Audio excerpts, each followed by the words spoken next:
Avui a la ciutat que ens espera la Mariona Tomàs, professora de Ciència Política a la Universitat de Barcelona i una de les persones que tant des d'un punt de vista acadèmic com també des dels mitjans de comunicació més està incidint, més està fent reflexionar al voltant d'una governança metropolitana que hem de fer més forta.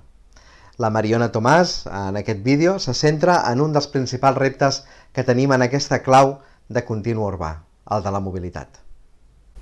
Un dels temes clau a afrontar després de la pandèmia és la qüestió de la mobilitat que té una escala metropolitana. Cal prioritzar i afavorir la mobilitat sostenible i aquesta passa per dues grans potes principals, el transport públic, col·lectiu, i després la mobilitat sostenible a nivell individual, és a dir, en bici, en patinet o anar a peu.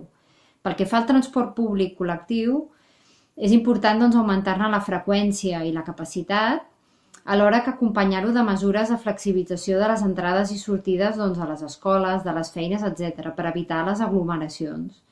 Pel que fa a la mobilitat individual, és important que els diferents mitjans no es molestin, que el vianant tingui el seu espai amb la seva vorera més ampla, que les bicis, els ciclistes puguin anar per carrils bicis segurs, sense patir accidents, etc.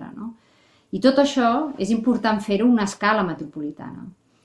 Ja fa temps que es fan unes polítiques a escala metropolitana de construir carrils bicis, de fer un lloguer de bicicleta elèctrica, de construir aparcaments segurs.